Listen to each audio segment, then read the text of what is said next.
Roll Tide, everybody. Welcome to the Bama Tailgate Show. We're brought to you by Pearl River Resort. Bama recruiting continues on an upswing, and the Tide trying to pick the pocket of some of their biggest rivals on an edge rusher that could be a big difference maker. How about Tank Jones?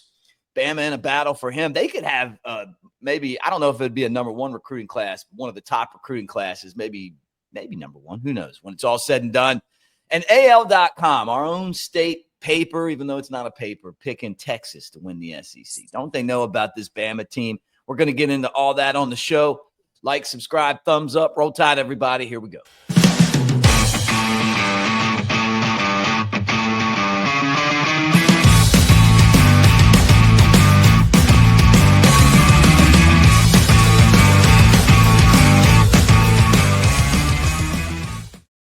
All right, there he is, Shank and Mick with you guys today. What's up, Alphonse Taylor, What's Mick up? Gillespie? Shank, I got to give this staff credit, man. They had that recruiting surge last week. It was like a crimson tidal wave of talent coming to Tuscaloosa.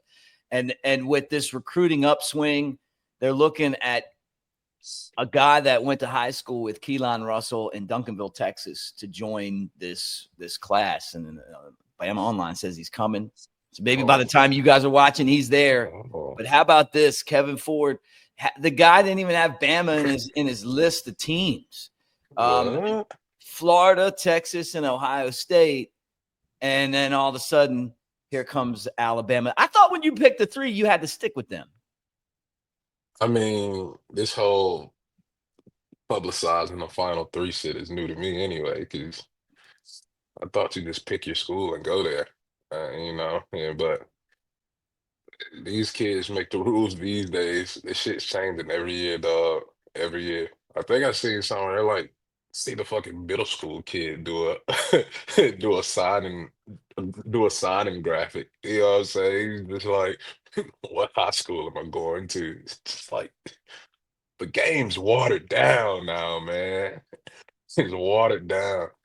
I remember back in the day where you had to be just like a 5-star, 4-star guy before anybody paid attention to where you were signing. And now everybody is just like, oh, this is my final three. Whoop-de-whoop. But they worked for it. They earned it. I'm not gonna be a fucking grandpa about it. Just because it's different from my era. I like it, man. And it's an important decision. It's an exciting decision. That's the biggest thing. Where am I going to spend the next years of my life, or where am I going to start off this next chapter of my life? Should be the real phrase, because these kids transferring left and right. But that's neither here nor there. But I don't know how he doesn't have Bama in his top three. What was it? Florida, Ohio State, and who else? And Texas A&M, and he's from Duncanville, Texas. And Texas A&M. Yeah, it could have at least been Texas, not Texas A&M. Yeah. I mean, I don't know, man. I don't know. Yeah, but I'm happy we're able to slide in there if he's looking over this way. And and I That'd be keep like saying it over. I keep saying it, man. They see what we're building, Mick. They see it. They see it. They come on these recruiting trips on the slick and they looking around and they just like, oh, it's a lot of motherfucking Lamborghinis and Ferraris walking around this damn complex. It's just, hey, that's what Cochran used to tell us, man. He's just like, you can't put anything in your body. You know, you gonna go to the gas station and put fucking 87 in a Ferrari in a Lamborghini. Fuck no. I'd be like, yeah, you're right. You're right. So that's why I say that, man. It's like a bunch of Lamborghinis and Ferraris walking around. And for the big guys, we're gonna go TRXs. You know what I'm saying? Raptors. Yeah, but nah, man, I don't think it's necessarily no concrete say so about once you pick your top three, that's it. I just think most teams, like once they see a guy release a top three, if they're not in it, they're just like, all right, buddy, you got it. And like we're gonna move around, right? But if Bama's sneaking in there, sound like somebody putting in overtime, and that's what it's about. because at the end of the day, every recruit wants to feel wanted, right? Yeah. They want to feel like you want them at your school, man. They want to be loved on a little extra, and that's okay, man. That's okay. And so I hope he's thinking about giving us a chance and come on down to Title Town, and Yeah, really. because we're building, man. We're Yeah. building. Well, you're talking about, I mean, just from the pure talent standpoint, right? Someone that gets after the quarterback. He's been with a great program in Duncanville where they've won state championships, and they constantly are pushing for state titles. It shows, just outside of what you talked about with with Alabama's ability to recruit, and just what Alabama's building. He told Bama Online that the environment was great in Tuscaloosa. I think that goes right down to what you were saying, and and he loves the coaches. And I think that it's easy to look at this coaching staff and admire them, right? So this is a 6'3", 240+ pound edge rusher, guy that can sack, can cause disruptions and all that stuff. But at the same time, like, comes to Tuscaloosa, and he's like, I just like the environment that they've created, and I think that's one of Kalen DeBoer's biggest strengths, is just having a positive, fun environment that these guys feel like they can come and be a part of. Yeah, absolutely. Because at the end of the day, man, you want to have fun playing the game you love, right? And college football itself can be a lot of pressure on a kid. It can be a lot, especially when you're talking these 4 and 5 star guys who people have preconceived expectations for before they even step on a campus, before they even put a helmet on to play big boy football, right? And so to walk into an environment like that and it just kind of eases some of that tension, man, that's big time. Just coming from a guy like myself, when I first got to Bama, that shit was intimidating as hell. It's just like this big ass machine, and you're just trying to figure out where do I fit in here. You know how like they got the double Dutch fucking jump ropes going, Right, and, right, and right. you just watching them swing them away, and the shit's getting faster, and you're just like, well, shit, when do I hop in? And he's just like, when do I catch my rhythm? How do I become a part of this, right? And that process can be intense, man. And it absolutely starts on a recruiting trail. Because I remember going to Florida State and they just started talking to me about like all the shit fat boys had to do with conditioning. I'm just like, what the fuck? Why the fuck am I gonna run 2 miles? When the fuck will I ever do that as an offensive lineman? You know what I'm saying? Just like Right. they telling you all this shit and it's just not adding up in your head, and you start to get some doubts about it. And so to have that easygoing feeling, that fun feeling when you step on campus and in the facility, man, that can be a game changer for a lot of kids. Because everybody don't thrive in that fucking chaotic environment where it's just fucking jailhouse prison ball and you're just lifting football all the time, no in between time, nothing else is going on. And so it's good to see that building and some shit that somebody wants to be a part of on a daily. Yeah. Well, and they're building a great defense. You talk about the class that Alabama's already amassed, and and the fact that the Tide is putting up some elite defenders, right? Jaira Edwards just committed 5-star out of Upper Marlboro, Maryland. Nolan Wilson, defensive lineman, committed to Alabama. And you start going down the list, and you're like, man, the talent is definitely there, right? And if they're able to bring in Ford, the other question that people have is, how's that affect their recruitment of Tank Jones? And I've said it before. Tank Jones is the guy in this state that you want. He would be my number one player from St. Paul's. He is a machine on the football field. He's a guy that really can transcend your defense. I feel like Alabama has a really good shot to get him. I think that they've worked really hard on this. I think Oregon's the other team that Bama needs to keep an eye on. He's got them there as his as one of the three, and then Texas A&M's also listed. But like I said last year, I've heard that Oregon has been a serious contender for him since the beginning. So we'll see what happens. But bringing in forward shouldn't affect Alabama's recruitment of Jones. I don't think it gives you an indicator that they're not interested in him. No, absolutely not, Or they don't man. think they're going to get him anyway. And I don't think it should affect Tank Jones. And if Tank Jones is saying this, man, what's better than one fucking great DN? Two. Yeah. And you can line up a DN on either side, and now you got a tandem with some really good guys in the middle.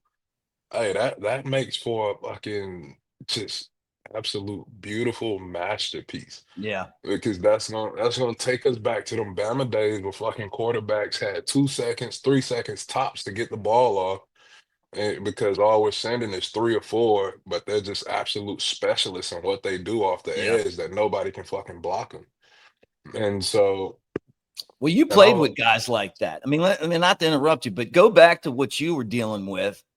You guys won the Joe Moore Award in oh, 2015, and it's because you got beat up on every day in practice by the defense that's unbelievable. I mean, you're up against absolutely. Jonathan Allen and Ryan Anderson, and I mean, like just a bunch of just dudes, man. Just Everybody. absolute dogs. Like we could really sit here and name all the guys out, and you can point me to a guy that was just bullshit. Just like every D lineman that Bama lined up had something about him that just made you say, man, what the fuck is going on here? And you having to practice against this shit every day. And so by default, you're just getting better because whether you're getting your ass whooped or not, it's just like, all right, this guy's a fucking All-American. This guy's going to the Right. NFL for sure. Yeah. Surely this shit is making me better. And guys like Jonathan Allen to be that big, so quick, twitchy, man, and just fucking feet insane. It's just like you sit down and you see John and he's DN, D tackle. He can go at either spot. Man, he's coming off the ball. Surely you're looking for a bull rush, and then he fucking flips his hips, get skinny, club swim, and you just like, God damn, like how do you prepare for some shit like that? And it's just like everybody talked about at the time, it was all about Kimdichie at Ole Miss, but shit, we had a line full of those.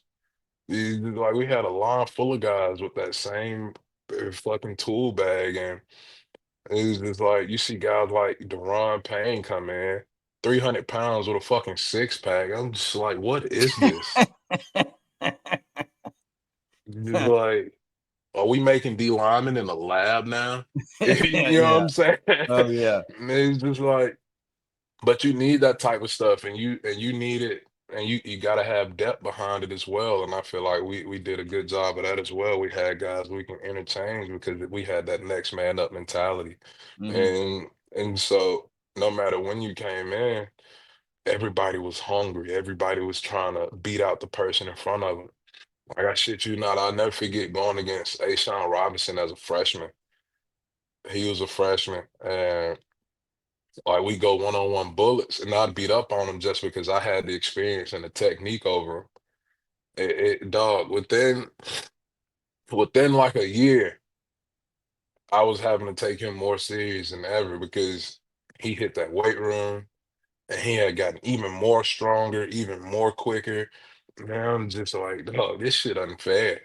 It's just like you come in with all these God-given gifts, and then here goes Bama. And it's just like, yeah, we're gonna put you through the craziest fucking workout routine you can think of. And we're just gonna absolutely push your mind and body beyond all belief.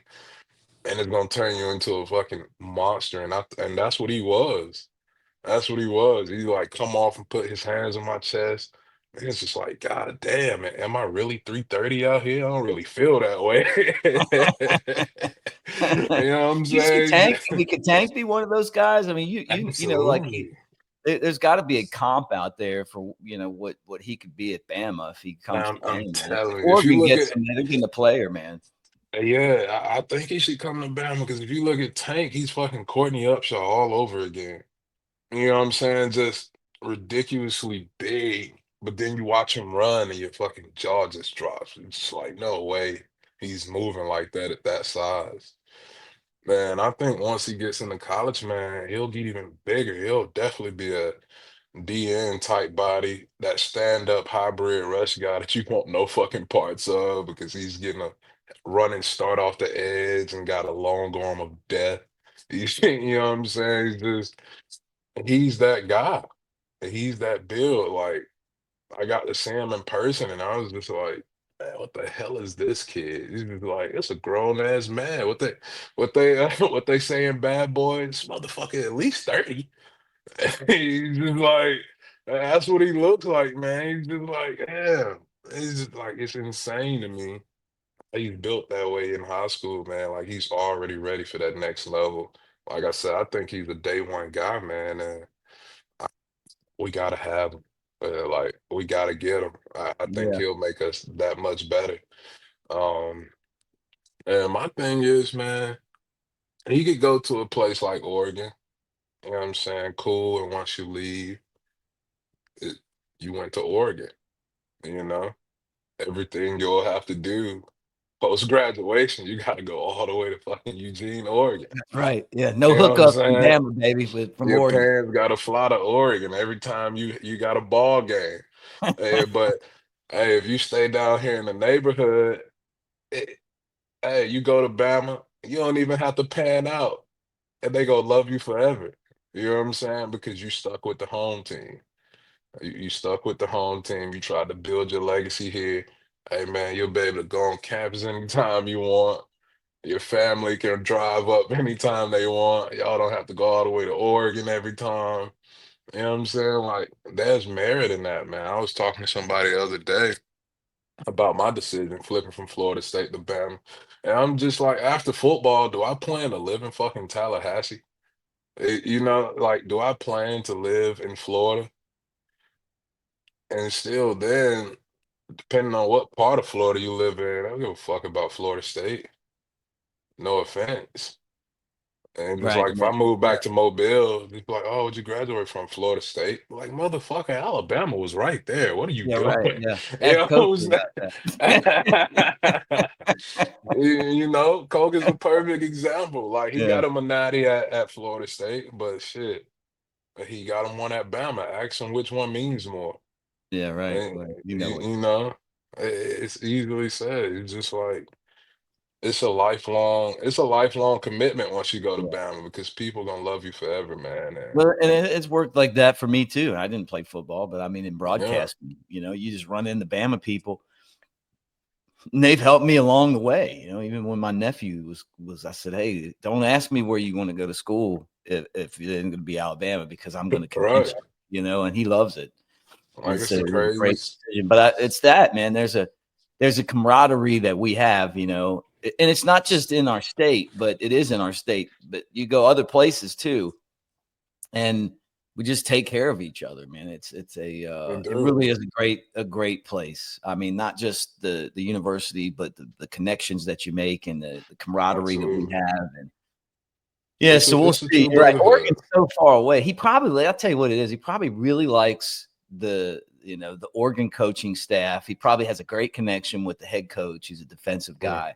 But you're in hmm Oregon, man. Like you're on the other side of the hmm world. Like nobody cares about Oregon. You guys had a number one team last year, and then you got blown out in the game, and it was like you never even existed. Like Oh, I don't. It's just it's so far away from where we're at. And if it was so great over there, why is everybody from California coming to Alabama? and I'm low key mad about that because can you imagine if Bama won all those games to get blown out in the playoffs? The scrutiny we would have received, Yeah, like they'd be stomping us out right now yeah. on ESPN. It's just like, come on, man. It's just like Oregon was damn good last year. They were damn good and got their ass whooped, and nobody batted an eye. It's just like, all right, You know what? Like if we would have lost that game like that, if Bama was number one and lost like that, it would have been news. It would have Oh been my bigger news God. than who won the national championship game. They're like, Absolutely. oh, Alabama. Like Alabama lost Absolutely. a couple games and they were close. Even as crappy as they played against Oklahoma, the officials took a touchdown away from them. And if they wouldn't have, if the officials weren't so terrible to the point where you wonder if they're paid off, and we got the touchdown that we deserved because they don't know the rules of the game that they're out there being paid to coach to officiate. We might have came back and won that game, and that is not a stretch. Now the percentages of that happening are small, but at the same time, hey, guess what? We might have, because that's what we do, right? They won that game for Oklahoma, other than we played like shit, but whatever, right? It was like they took the most electrifying play of the season away from the most electrifying player. That'd be the Out worst there. part, dog. You'd be like, yeah, the refs suck, but we play like shit. I know. You I want to know what I'm blame it saying? totally on those refs, but I Like, I can't. want to blame them so bad. Then you go Yeah. back and watch the game, you be like, oh, god damn.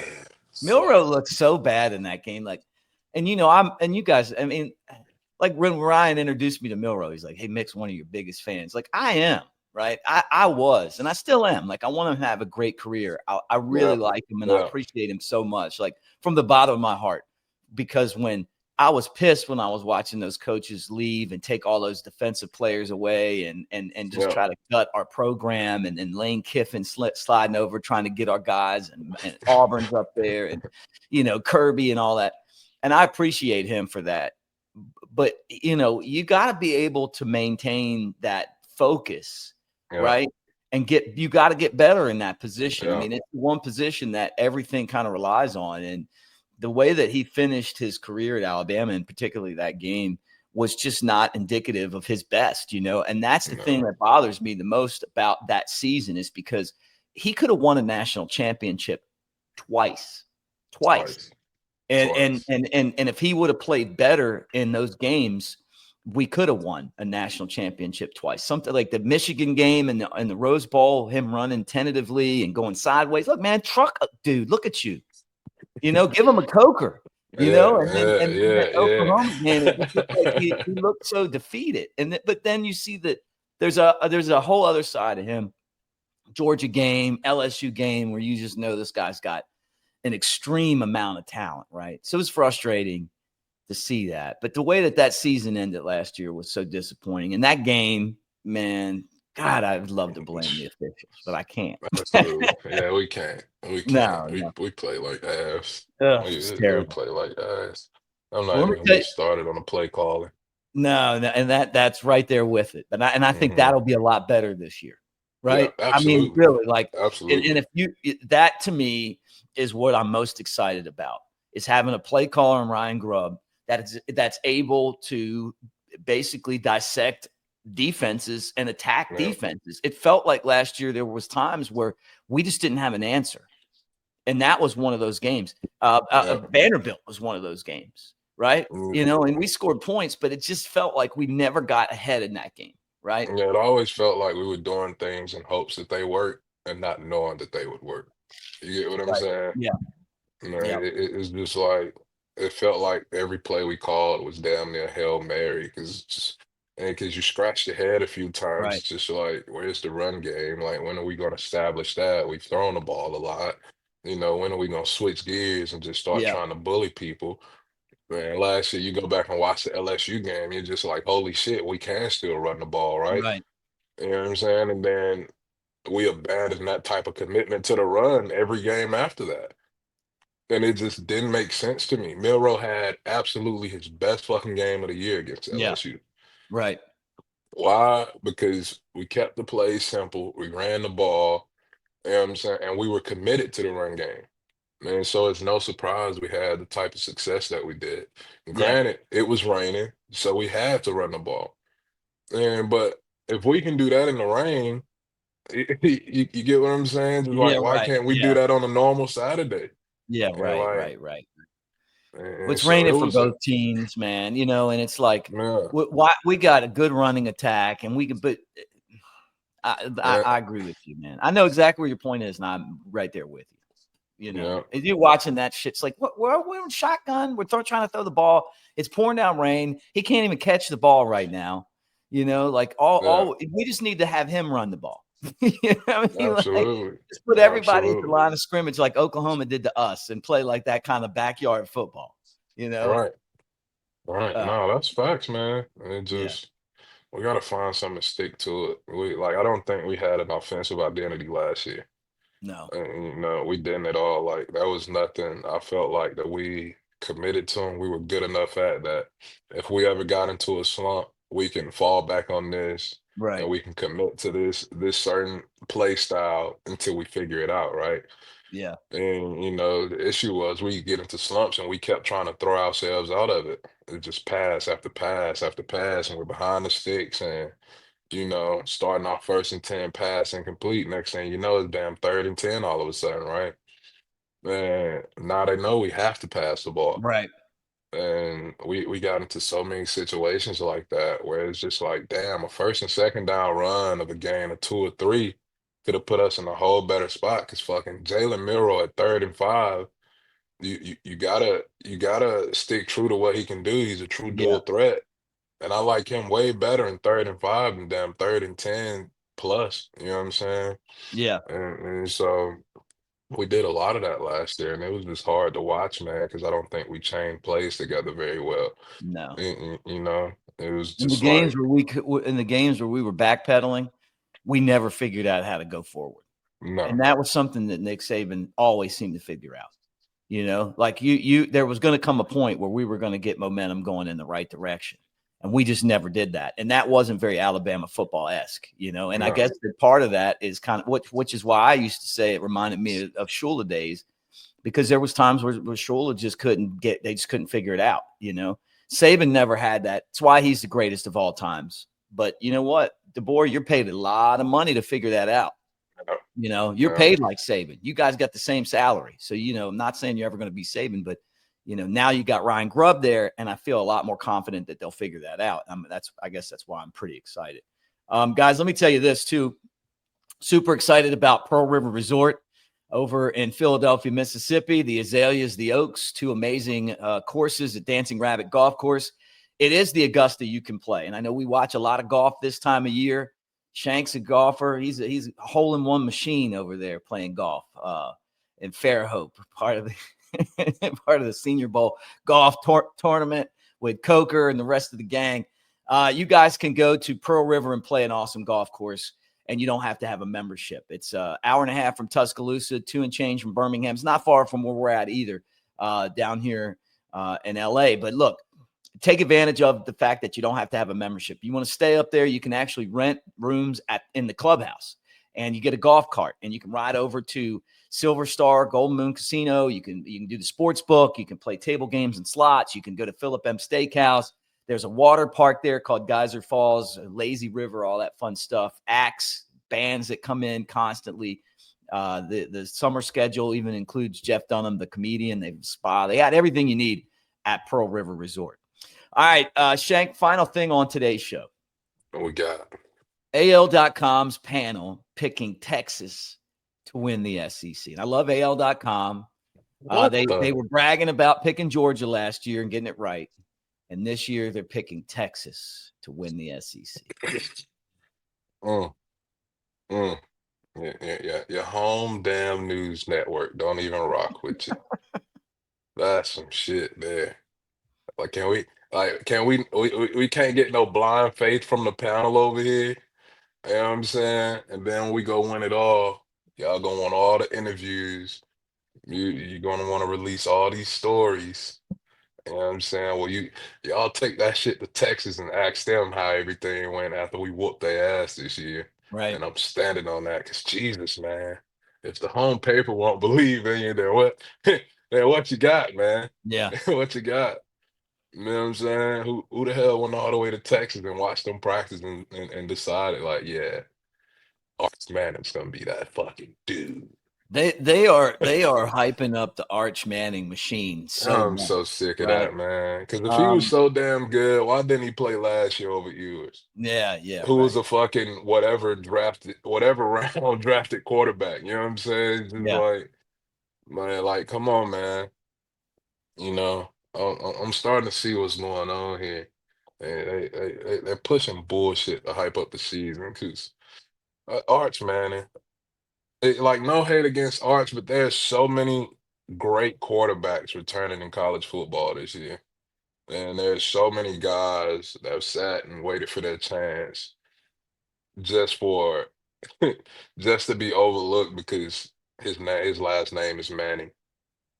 You know what I'm saying? Yeah. Hasn't proven anything on the field yet. You know, he got some reps, but and even the reps he got weren't all that great, right? And so it's just like I don't get it.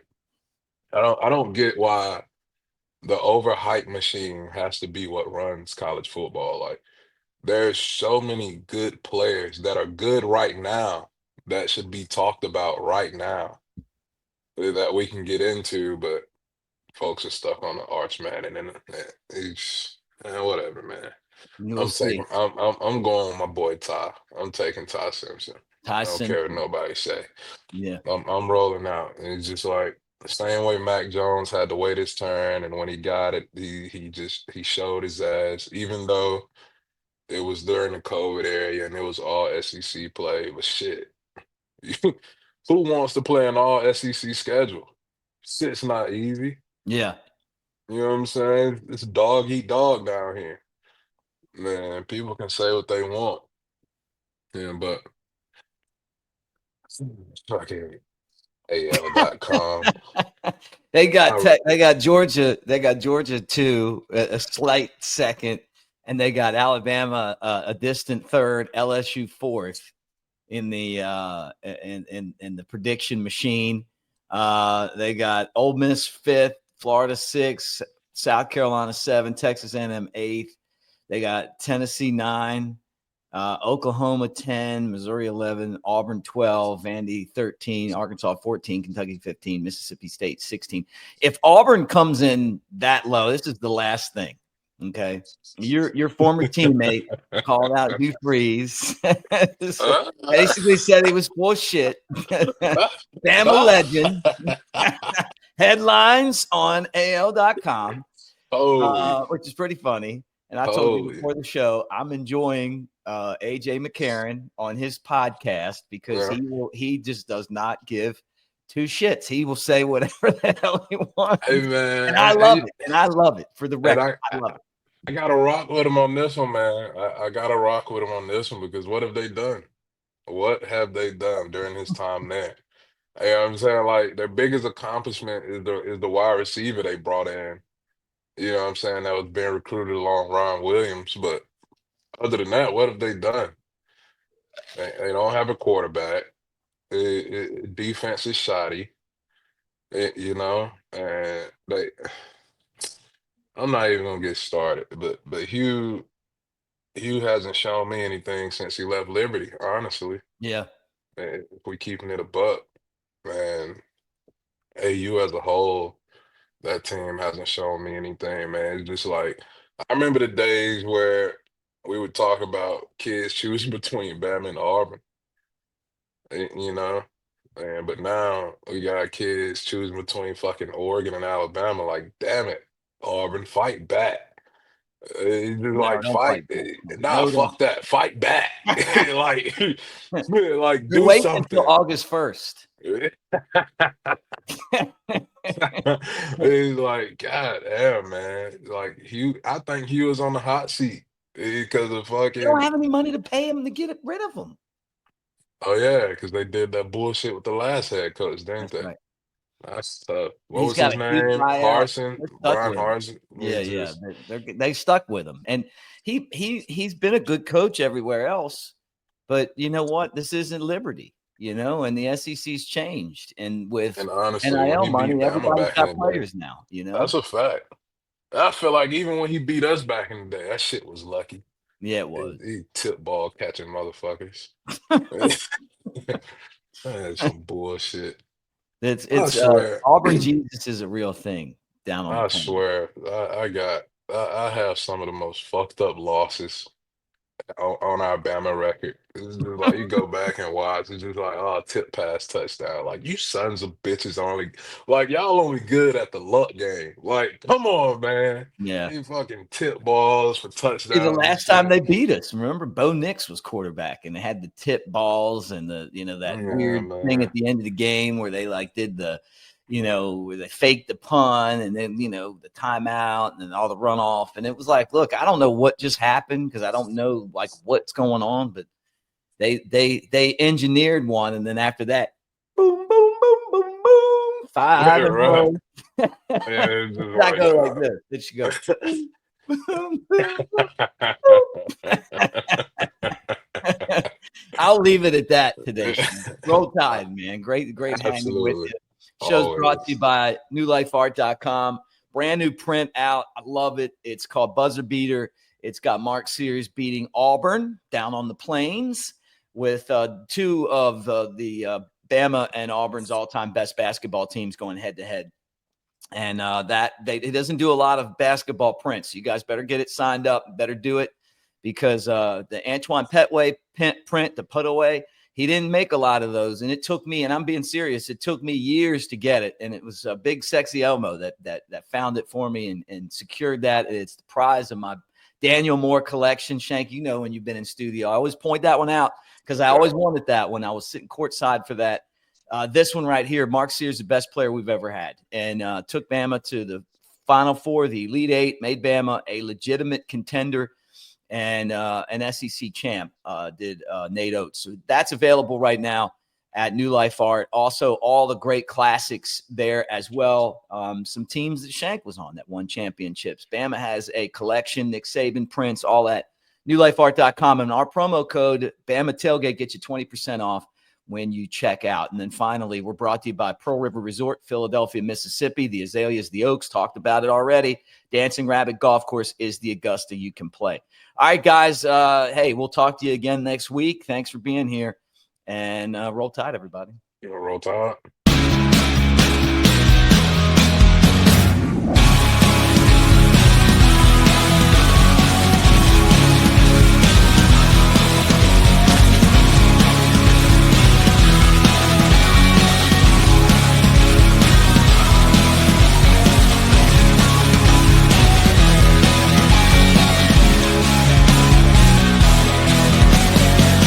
Escape to Pearl River Resort.